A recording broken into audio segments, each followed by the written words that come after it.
నిజామాబాద్ జిల్లాలో ఎమ్మెల్సీ ఎన్నికలకు ఏర్పాట్లు పూర్తి చేసినట్లు కలెక్టర్ రాజీవ్ గాంధీ హనుమంతు తెలిపారు. జిల్లాలో 31,571 మంది పట్టభద్రులు, 3,751 మంది ఉపాధ్యాయ ఓటర్లు ఉన్నారని చెప్పారు. ఎన్నికల కోడ్ను పకడ్బందీగా అమలు చేస్తున్నామంటున్న కలెక్టర్ రాజీవ్ గాంధీ హనుమంతుతో మా correspondent Balakumar face to face.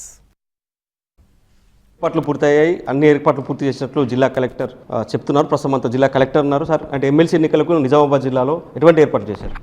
So మనకి రేపు జరగబోయే 27న జరుగుతున్న graduates and teachers both MLC కాన్స్టిట్యున్సీస్కి నిజామాబాద్ జిల్లాలో టోటల్గా మనకి 81 పోలింగ్ స్టేషన్స్ ఉన్నాయి. సో మనకి గ్రాడ్యుయేట్స్కి సంబంధించి 48 అండ్ టీచర్కి సంబంధించి 33. సో టోటల్గా 81 పోలింగ్ స్టేషన్స్ కూడా మనకి అన్ని ఏర్పాట్లు చేయడం జరిగింది. పోలింగ్ సిబ్బంది కూడా మనకి ఈచ్ పోలింగ్ స్టేషన్కి 1 PO, APO, 2 OPOs ఉండే విధంగా కూడా మనము సిబ్బంది మొత్తాన్ని కూడా ఆల్రెడీ 2 ట్రైనింగ్స్ ఇవ్వడం జరిగింది. డివిజన్స్లో డివిజన్ హెడ్ క్వార్టర్స్లో మనకి sub collector office and 2 RDO ఆఫీసెస్లో డిస్ట్రిబ్యూషన్ అనేది జరుగుతుంది.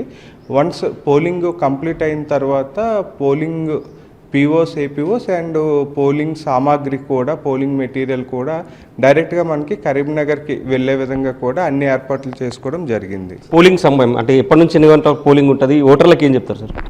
సో మనకి పోలింగ్ అనేది 8 AM to 4 PM వరకు ఉంటుంది. ఓటర్స్ చూసుకుంటే మనకి గ్రాడ్యుయేట్స్కి సంబంధించి 31,574 ఓటర్స్ ఉన్నారు. అదేవిధంగా టీచర్కి సంబంధించి 3,751 ఓటర్స్ ఉన్నారు.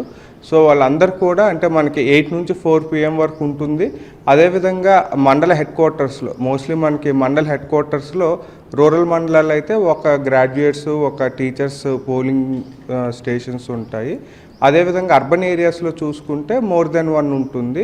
సో ఒకే లొకేషన్లో ఉంటాయి. మనకి అంటే చాలా వరకు టీచర్స్ కూడా గ్రాడ్యుయేట్స్ ఓటర్లుగా ఉంటారు కాబట్టి సో రెండిట్లో ఓటు వేసుకోవడానికి ఉంటుంది కాబట్టి మళ్ళీ దూరం డిస్టెన్స్ ఎక్కువ అయితే ఇబ్బంది పడతారని ఒకే లొకేషన్లో మనం ఏర్పాటు చేయడం జరిగింది. సో ఓటర్లందరూ కూడా మార్నింగ్ రేపు 8 నుంచి 4 వరకు ఉంటుంది కాబట్టి ఆ ఓటు హక్కుని వాళ్ళు ఎటువంటి ప్రలోభాలకు లోబడకుండా వాళ్ళు ఉపయోగించుకోవాలని కోరుకుంటున్నాను. అంటే 2 పొలిటికల్ పార్టీస్ మధ్య రైవల్రీ కొనసాగుతుంది సార్. పొలిటికల్ పార్టీస్కి ఏం చెప్తారు ఎలక్షన్కి సంబంధించి? సో మనకి ఏదైతే జనరల్గా MLA elections and general elections పార్లమెంట్కి MCC ఉంటుందో సో సేమ్ MCC అప్లికబుల్ అవుతుంది. సో మనకి ఒక ఎక్సెప్షన్ ఏమంటే దీంట్లో క్యాండిడేట్కి ఎక్స్పెండిచర్ లిమిట్ అనేది ఉండదు.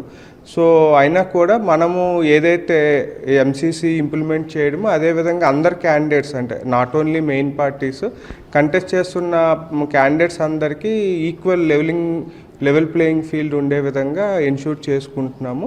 సో రేపు కూడా అదేవిధంగా మనకి కొనసాగుతుంది. సో 27th పోలింగ్ డే వరకు కూడా అన్ని జాగ్రత్తలు తీసుకున్నాం. Thank you sir. ఇది మొత్తం మీద నిజామాబాద్ జిల్లా కలెక్టర్ రాజీవ్ గాంధీ హనుమంతు చెప్తున్నారు.